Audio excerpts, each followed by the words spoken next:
At Christmas, my son's wealthy wife, Victoria, told me I was too old and too simple to fit in with their family.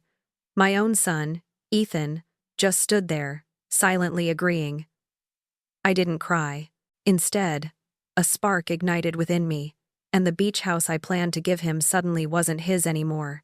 This is my story. Like, share, and let me know where you're listening from. The festive season used to be my favorite time of year. I remembered Christmases past, filled with the warmth of family, the smell of pine, and the sound of laughter.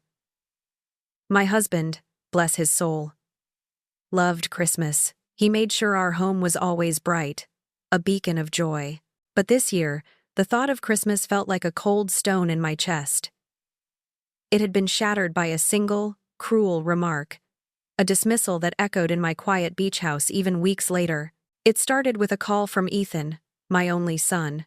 His voice sounded a little strained, too polite, as he invited me to spend Christmas with him and Victoria. Victoria, his wife, came from old money, a family of sharp suits, expensive tastes, and an air of quiet judgment that made my skin crawl. They lived in a sprawling estate far from my humble, cozy home by the sea. I was a simple 4-year-old woman. My days were spent tending my small garden, reading by the window, and taking long walks along the shore. I liked my life, my peace. But the invitation from Ethan, even with its underlying tension, had initially filled me with a fleeting hope. Maybe this year would be different. Maybe I wouldn't feel so alone. That hope, however, was quickly snuffed out. Victoria wanted to meet for lunch to discuss logistics. I drove my old car to a fancy restaurant in the city, feeling out of place even before I stepped inside. My simple knitted cardigan and comfortable shoes felt like an outfit for a different world compared to Victoria's tailored silk dress and perfectly coiffed hair. Ethan was there too, looking uncomfortable. He shifted in his seat, avoiding my eyes. That was the first sign. Victoria didn't waste time. She smiled, a brittle, polite smile that didn't reach her eyes, and then delivered her blow with the precision of a trained assassin. "Eleanor," she began, her voice smooth as ice. "I've been thinking about Christmas. My family. They're quite particular. And frankly," she paused, taking a sip of water, her gaze sweeping over me. "You just don't fit in with my family, Eleanor. You're too old, too simple." The words hung in the air, sharp and unblinking. Too old, too simple. It wasn't just an insult. It was a complete erasure of who I was, of my entire life. My heart hammered against my ribs, but I forced myself to remain still. I glanced at Ethan, searching for a flicker of protest, a hint of his old self. The boy who would defend me from anything, but he was silent. He picked at a crumb on the tablecloth, his eyes fixed on the spotless white linen, his posture conveying a loyalty to Victoria that overshadowed any care for his own mother. His silence was louder, more painful, than Victoria's cruel words. It confirmed everything. Later that evening, after Victoria had left, Ethan called. His voice was soft, barely a whisper. "I'm sorry, Mom," he said, his words carefully chosen, like he was reading from a script. "Victoria thinks it's better if you don't come for Christmas. It would just be awkward." Awkward. That's what I was.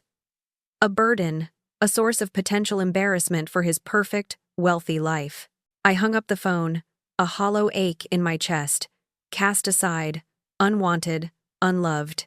My son, my only child, had chosen his wife's disdain over his mother's presence. The tears welled up, threatening to spill, but I swallowed them back. No, I wouldn't cry. Not for them. I had shed enough tears in my life, mourning my husband, facing hardships. I wouldn't waste another drop on their callousness. I deserved more. The next day, my old friends, Patricia and Brenda, came over. They knew something was wrong just by the set of my jaw. They brought warm mugs of tea and shared quiet stories, a silent comfort that spoke volumes. They didn't ask directly, but they were there. A soft, warm presence in my cold, empty home. After a while, I found myself talking, the words tumbling out about Victoria's dismissal. Ethan's silence. Patricia hugged me tight. "Oh, Eleanor," she murmured, her voice filled with genuine sadness. Brenda, ever practical, nodded. "That's just terrible. But you know what? It tells you everything you need to know about them." I sighed, looking out at the endless expanse of the ocean. "I had always planned to leave Ethan this house, you know," I confessed. My voice barely a whisper. It was his father's dream, our dream. We poured our hearts into it. I wanted him to have it, to remember his roots. Brenda set her mug down with a decisive click. "Eleanor," she asserted, her eyes firm. "You've earned that house. You and John built it. You paid for it. You lived in it. You don't owe them anything, especially not after the way they treated you. That house is your sanctuary, your legacy, not theirs." Her words were like a lightning bolt. They didn't just pierce through the fog of my hurt. They ignited something fierce within me. A spark, a clarity. Brenda was right. Why would I give away the one tangible piece of my life, my husband's dream, to a son who couldn't even stand up for me, to a daughter-in-law who saw me as nothing but an old, simple woman? In that moment, a decision solidified. The beach house, my beloved home, would not go to Ethan. It would not be their inheritance. A prize they didn't earn and clearly didn't value. I felt a surge of something I hadn't felt in years. A sense of power, of control. I resolved to reclaim my dignity, to control my own legacy.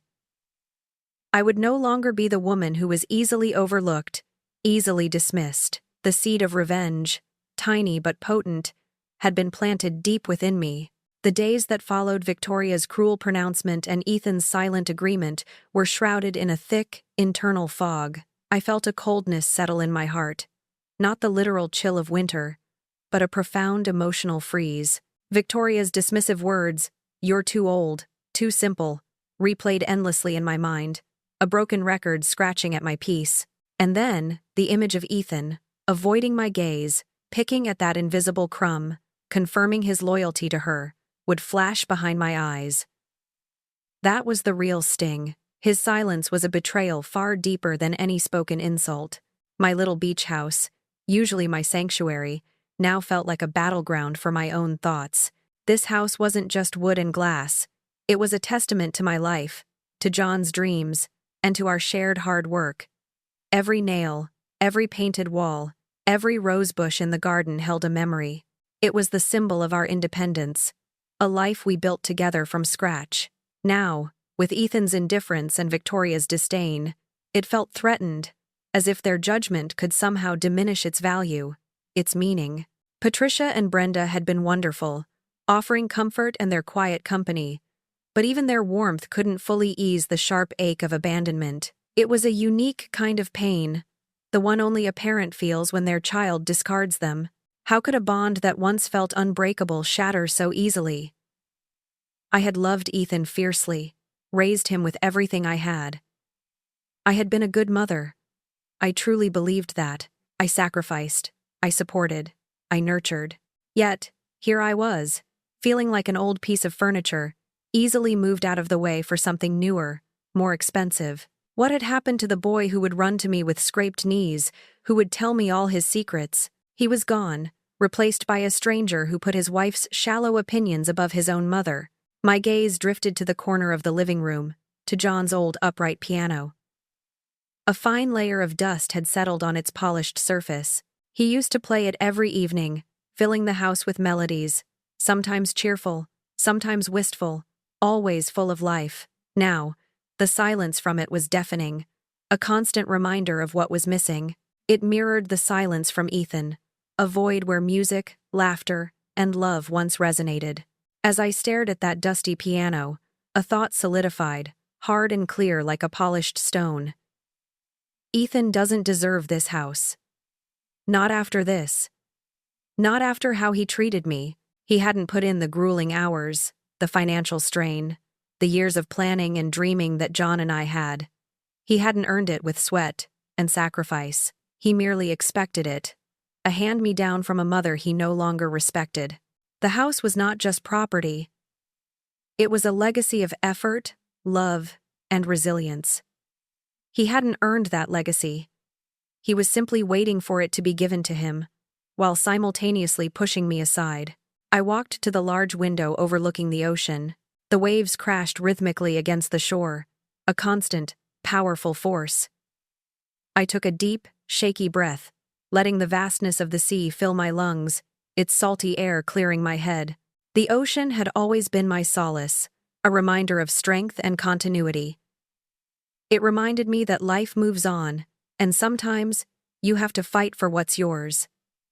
It was time to take back control. The decision, whispered by Brenda and affirmed by my own wounded heart, was now absolute.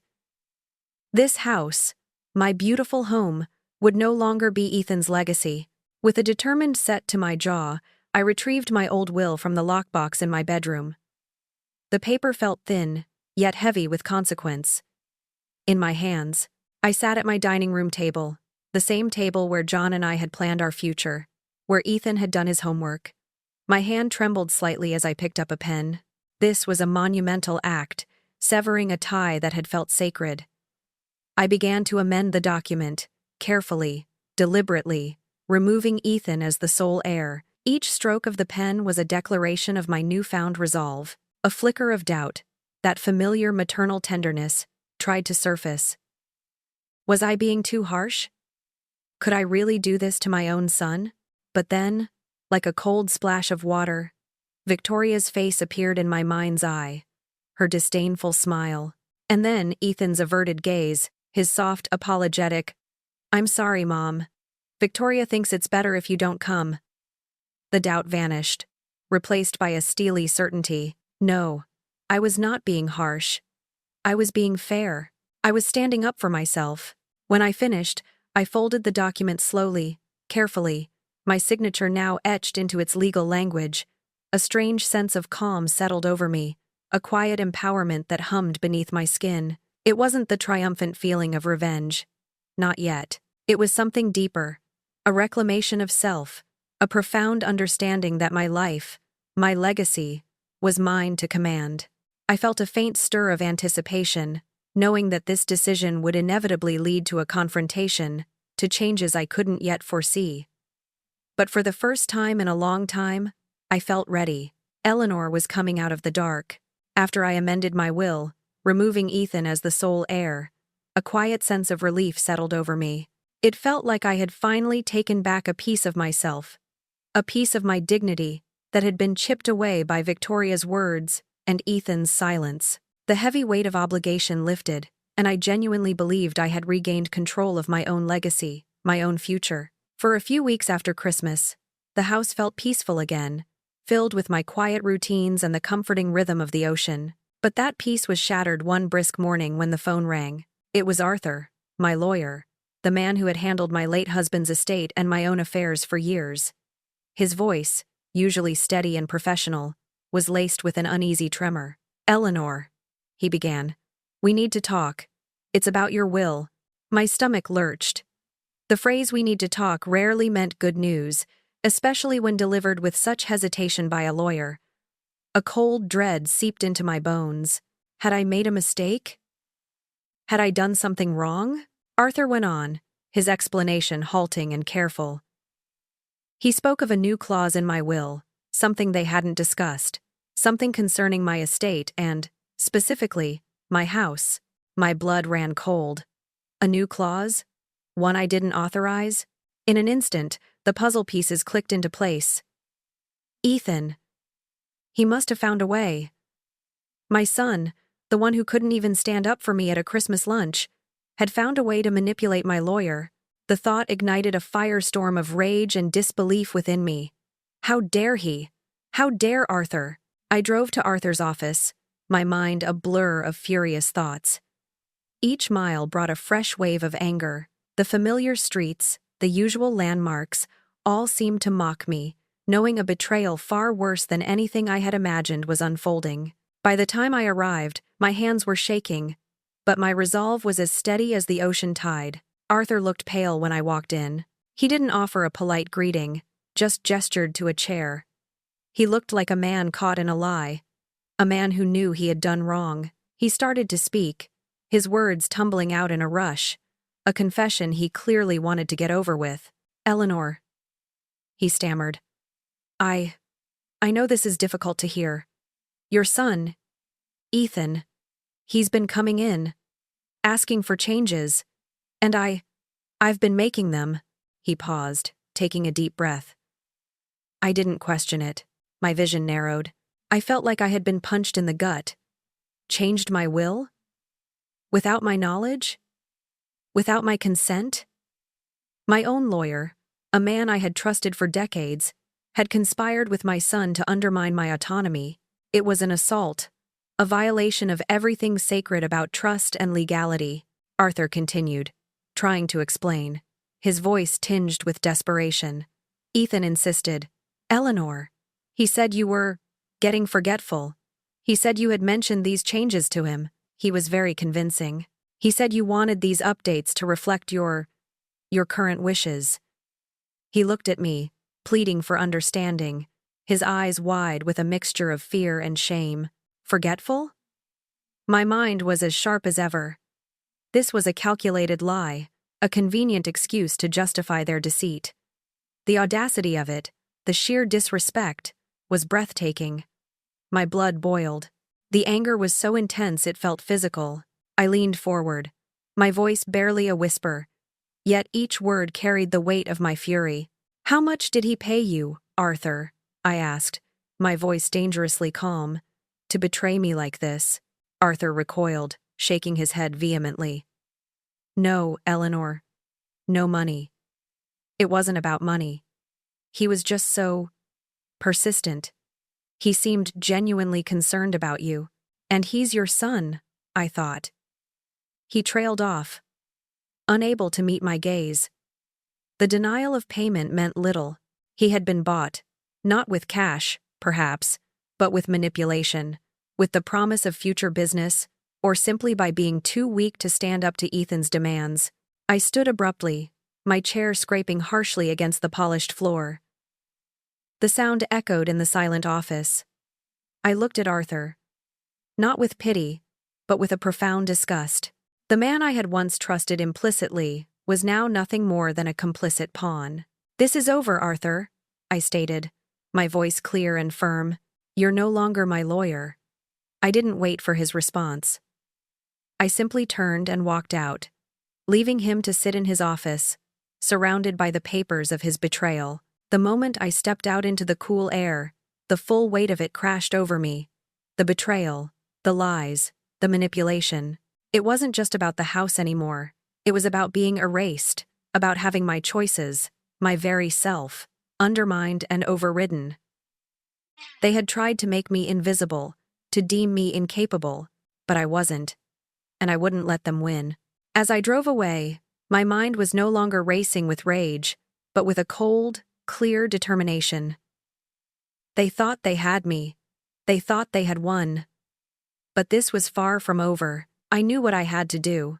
I needed a new lawyer, a lawyer who wouldn't be swayed by my son's charm or his lies. I would change the will again. And this time, I would ensure it was ironclad. I would restore what had been so cruelly taken from me. This was now a fight for my very identity. The days following the painful confrontation with Arthur were a blur of frustration and simmering anger. I felt like a woman scorned, not by a lover, but by my own flesh and blood, and the man I had trusted with my legal affairs. My energy was consumed by the relentless search for a new lawyer, one who would not be easily swayed or corrupted, someone I could truly trust. Each phone call, each inquiry, only intensified the crushing weight of Ethan and Victoria's betrayal. It was a deep, internal pain, a constant throb that overshadowed everything else. They hadn't just tried to take my house. They had tried to strip me of my agency, my right to decide. 3 days later, the phone rang again. This time, it was Ethan. His voice, usually so careful, was thick with a mixture of anger and thinly veiled guilt. He didn't waste time on pleasantries. "Mom," he began, his tone accusatory, "you need to fix the will. You can't just take the house away from me and Victoria. The audacity of his demand shocked me, but also fortified my resolve. Fix the will?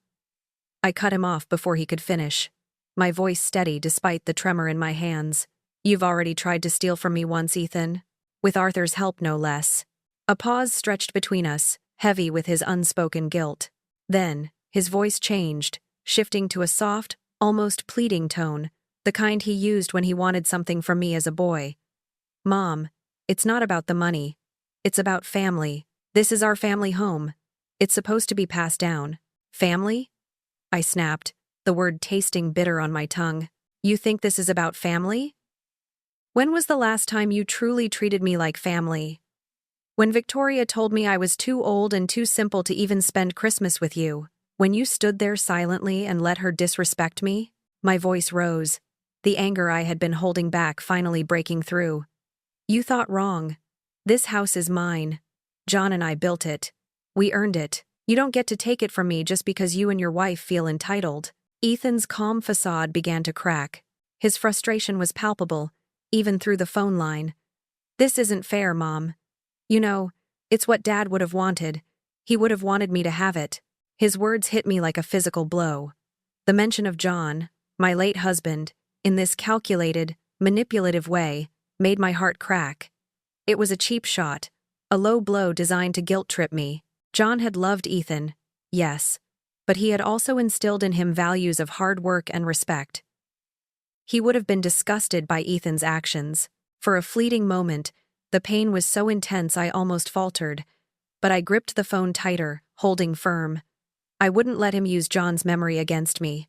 Don't you dare bring your father into this, Ethan, I said, my voice now cold and hard. He would be ashamed of you. He built this house with love, not with schemes and lawyers. You think this is about money? You and Victoria and your fancy life? It's not. This is about respect, and you've lost mine. There was another silence, colder this time. Then, Ethan delivered the final blow, a threat. A desperate attempt to regain control. Mom, if you don't change your mind, if you don't put the house back in the will for me, I'll have to take action. I'll go to court. My blood boiled. Go to court? With his own mother? The audacity, the cruelty of it, was beyond anything I could have imagined. But the anger that surged through me wasn't a weakening force. It was a hardening one. It sharpened my resolve, making me feel stronger, clearer. I'll see you in court, Ethan, I replied, my voice unwavering, laced with a steel he hadn't heard from me in years. I hung up the phone, my hands still trembling, but my eyes dry. No more tears. Not for them. I refused to be weak anymore. I refused to be the little old lady they could push around, the mother who would always cave in. This wasn't just about a house anymore. It was about fighting for my dignity, for my right to make my own choices, for the respect I deserved. With a new surge of energy, I moved to my desk. I pulled out old photo albums, bank statements, property deeds, letters, every document that proved my ownership, my life, my history in this house. If he wanted a fight, he would get one. I would be ready. Finding Marcus was like a small miracle. He was young, perhaps in his late 30s, but his eyes held a sharp intelligence, and his demeanor was eager and empathetic. Unlike Arthur, who had been a creature of habit and convenience, Marcus listened with genuine sympathy as I poured out the entire messy saga. Victoria's cruel dismissal, Ethan's spineless silence, Arthur's shocking betrayal, and then Ethan's outright threat to take me to court. The words tumbled out, laced with all the anger, hurt, and frustration that had been festering inside me for weeks. When I finished, Marcus didn't try to interrupt or placate me. He simply nodded, his expression thoughtful. Eleanor, he finally said, his voice calm and reassuring. Don't worry. You've got a strong case. Your previous lawyer acted unethically, and your son's attempts to manipulate your will without your knowledge are serious. If your son wants to fight, we'll fight, and we'll fight to win. His words, firm and confident, brought a sense of immense relief. It was as if a heavy burden I hadn't realized I was carrying had been gently lifted. For the first time since this whole nightmare began, I felt a flicker of hope, a belief that justice could actually be served. Yet, deep down, I knew Ethan and Victoria wouldn't give up easily. Their greed ran too deep, their sense of entitlement too strong. The following days bled into each other, a whirlwind of meetings with Marcus. We meticulously gathered documents, property deeds, bank statements, photographs of John and me building the house, old letters, anything that could prove my unwavering connection to and ownership of my home. Marcus explained the legal process, the potential pitfalls, and the strength of my position. He prepared me for what was to come, and though the prospect of a legal battle against my own son was heartbreaking, his confidence helped steel my resolve. Then, Ethan called again. His voice, softer this time, almost strained, was still edged with an unmistakable anger. He wasn't yelling, but the threat was clear. "Mom," he said, "I'm calling one last time. If you don't change the will back, this is going to get ugly. You won't win. You're an old woman against a powerful legal team."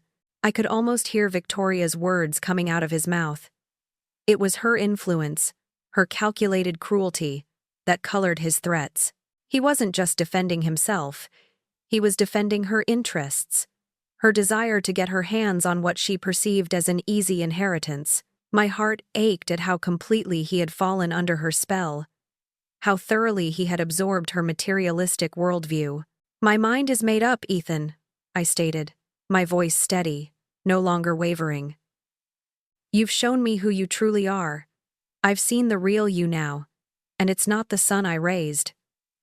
The words felt heavy, but true. The illusion of my loving son had been completely shattered. He strained to keep his emotions in check, but I could hear the frustration rising.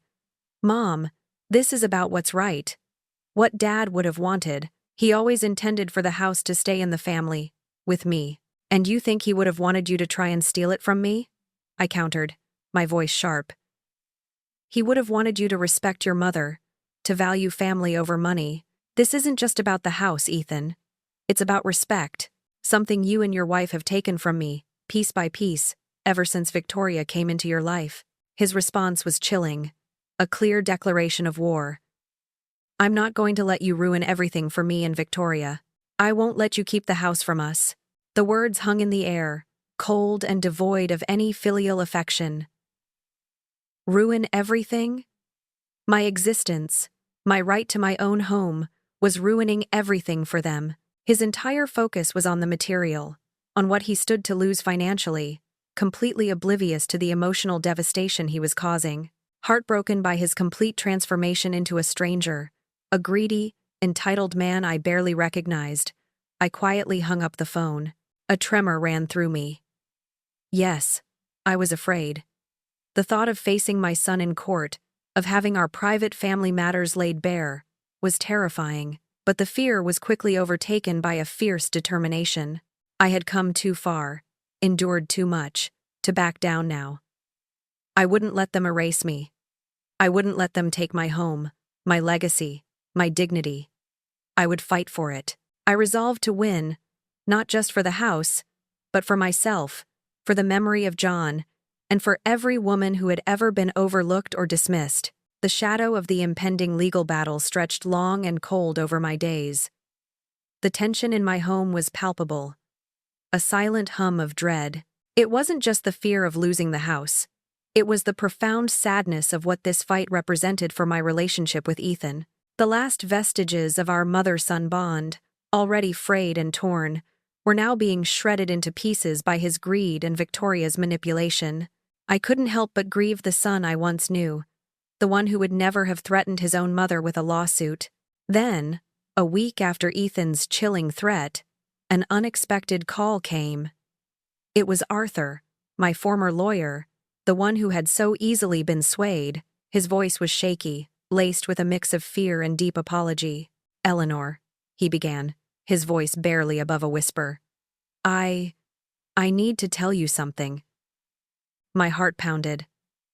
I braced myself, wondering what new treachery was about to unfold. "What is it, Arthur?" I asked, my voice guarded. He took a ragged breath. "Ethan," He's been coming to me again. He wants me to change my testimony, to make it look like the changes to your will, the ones you didn't authorize, were all a mistake. He wants me to say you were confused, that it was a simple oversight on my part, or yours. A wave of cold anger washed over me. Ethan was trying to bribe his way out of this, to rewrite history, to cover his tracks. He wasn't just greedy, he was devious, ruthless. I realized Arthur hadn't been just weak. He had been a pawn in Ethan's calculated game from the very beginning. The disappointment I felt for Arthur morphed into disgust for my son. This was a new low, even for him. "So he wants you to lie again?" I asked, my voice flat, devoid of emotion. Arthur's voice was thick with remorse. "Eleanor, I can't do it. I can't be part of this anymore. I've already done you a great disservice, and I won't compound it with perjury. I'm going to help you. I'm going to testify on your behalf. I'm going to tell the truth about everything Ethan asked me to do, about his attempts to manipulate your will, and my initial complicity. I'll admit my mistakes." His offer hung in the air, a lifeline thrown into a raging sea.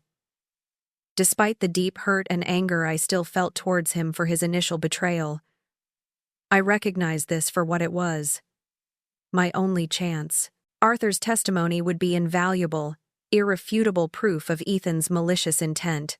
It would expose the depth of his treachery. "All right, Arthur," I said slowly, the words heavy on my tongue. "I'll accept your help. But don't think for a moment this absolves you." He understood. "I know, Eleanor. I need to do what's right." I sat in silence long after the call ended. The pain was still there, a dull ache in my chest. But it was now accompanied by a new, stronger determination. Ethan had underestimated me. He had underestimated my resilience, my resolve, and my willingness to fight for what was mine. He thought he could buy his way through life, but some things, like truth and dignity, were not for sale. I resolved, once again, to take back control, not just of my will, but of my narrative. Weeks passed quickly, a blur of intense activity. Marcus worked tirelessly, a whirlwind of legal filings, depositions, and strategy sessions. We gathered every piece of evidence, every shred of communication, every document that could strengthen our case. The immense weight of what was at stake pressed down on me daily. My home, my dignity, my entire future. The thought of losing it all to Ethan and Victoria's callous greed was unbearable. The night before the hearing, sleep was an impossible luxury. I lay awake, the darkness of my bedroom echoing the anxieties in my mind. I replayed scenes, fragments of conversations, Victoria's smug expression at lunch, Ethan's averted gaze, his angry threats on the phone. I imagined them, confident, assured of their victory, ready to walk away with what they believed was theirs by right. I rose from my bed and walked to the living room window. The moon cast a silver glow on the ocean, turning the waves into shimmering shadows. My beach house stood silently around me, a refuge, a repository of memories, a symbol of a life well lived. Tomorrow, everything would change. Tomorrow, I would face my son in a courtroom, not as his mother, but as an adversary. I took a deep breath, letting the scent of the sea fill my lungs. The morning of the court hearing dawned cold and gray, mirroring the tempest brewing inside me.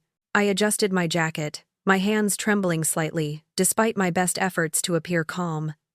This wasn't just about a house, I reminded myself, pulling strength from deep within. This was for my dignity, for my right to be heard and respected, for every quiet woman who had ever been overlooked. The beach house, John's and my life's work, our dream made real, was now a battleground.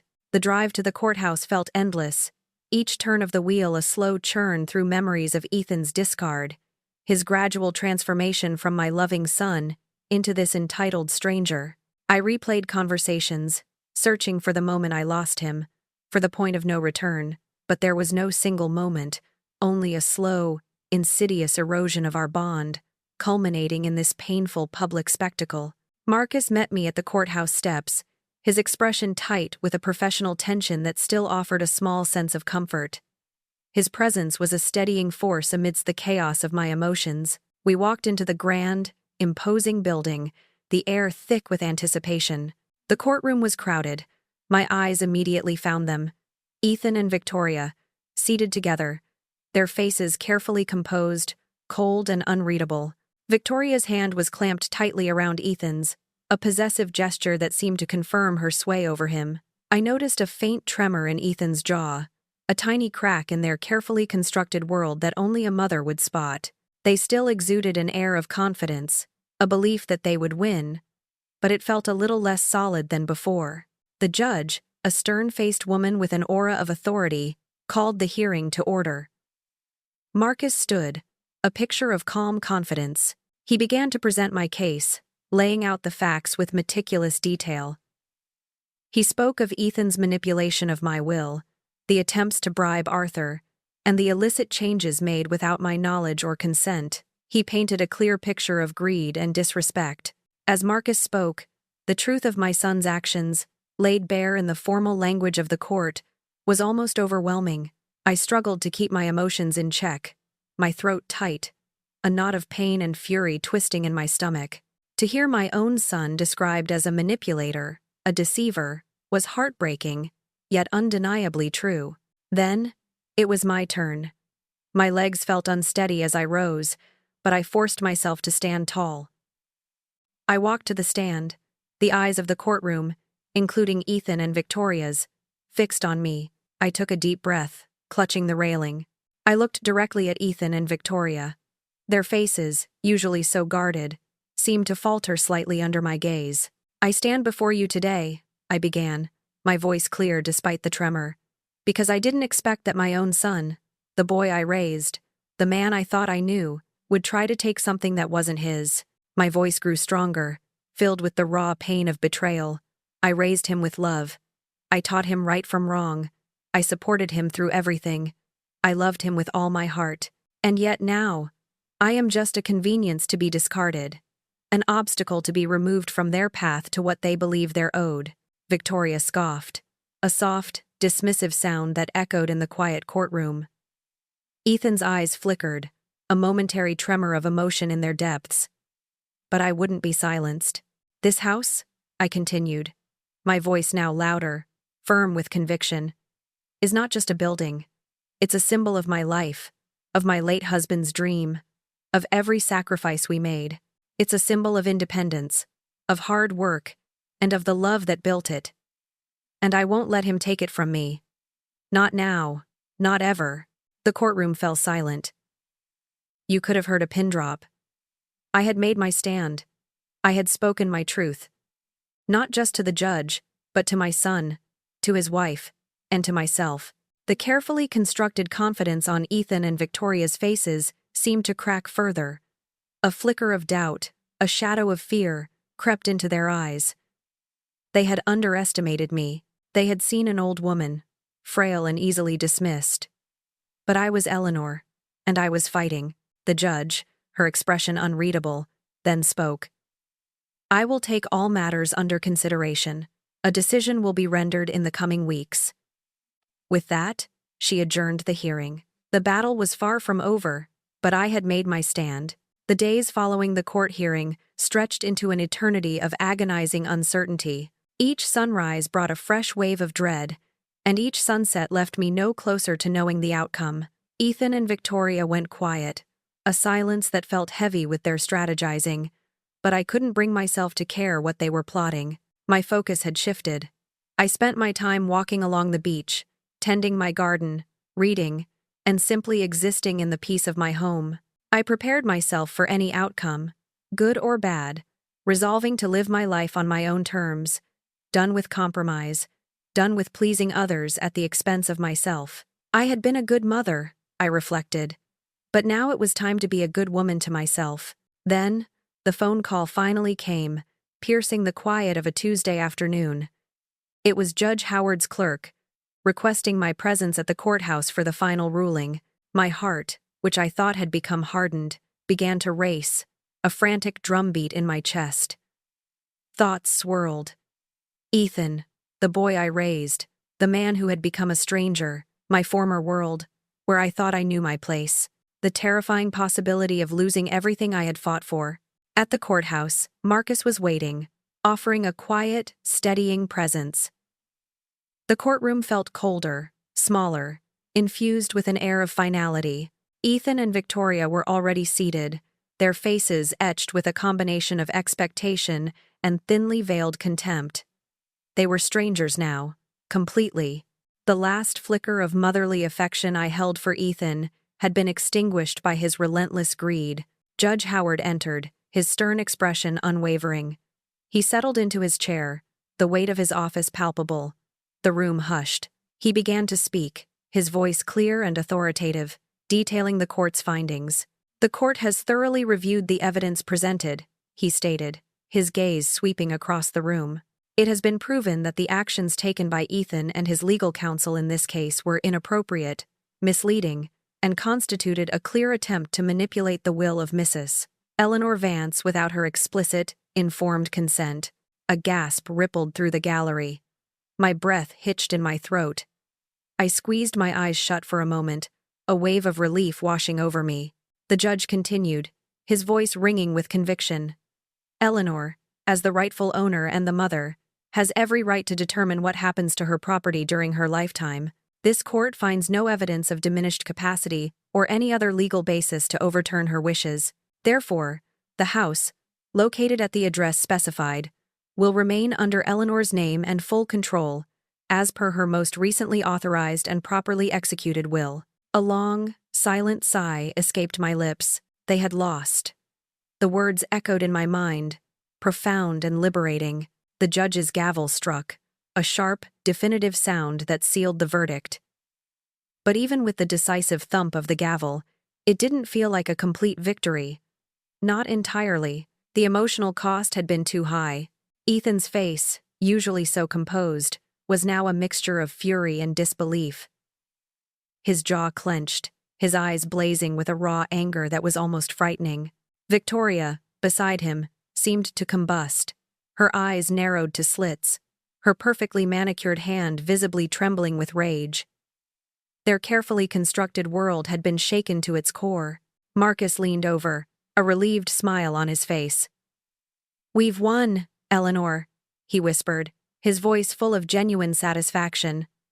I processed the words slowly, letting them sink in. My heart, which had been racing, began to calm, settling into a steady, quiet rhythm. Ethan and Victoria stood abruptly, their movements stiff with anger. They stormed out of the courtroom, shoulders rigid, without even a glance in my direction. They left, as they had arrived, consumed by their own self-interest. As I walked out of the courthouse, the cold gray morning still lingered, but something within me felt different. I felt no triumph, no elation, just a quiet certainty, a profound sense of peace. I knew I had won something far more important than the house. I had won back myself. Returning home, my beach house seemed to welcome me. It felt different now, clearer. The air felt lighter, the ocean view more vibrant. I had reclaimed not just my property, but my identity, my strength, my right to decide. The silence that filled my home was no longer heavy with loss, but with the quiet hum of my own resilience. Life, as it always does, moved on after the court case. My home was secure, my dignity reclaimed, but a strange emptiness lingered. The silence from Ethan and Victoria was absolute. No calls, no attempts to reach out. It was a hollow victory, this absence. Despite everything, a mother never truly stops missing her child, even when that child has caused such profound pain. The solitude of my beach house, once a comfort, now felt oppressive, the quiet too loud. One afternoon, feeling particularly adrift, I called Patricia. I poured out my heart, not just about the win, but about the aching void left by Ethan's absence. Patricia listened patiently, then offered her quiet wisdom. "Eleanor," she said softly, "you're not alone. You have me. You have Brenda. And it's not about the house. Not really.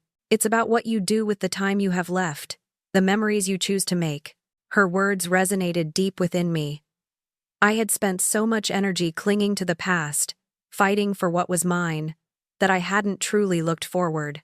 It was time to let go of the anger, the hurt, the ghosts of what used to be. I decided then and there that I would stay in my house, not as a symbol of loss or a battle won, but as a place to rebuild, to create new, joyful memories. The next morning, I woke with a new sense of purpose. I walked on the beach, the waves crashing rhythmically, their endless movement a reminder that life, too, could go on, could reshape itself.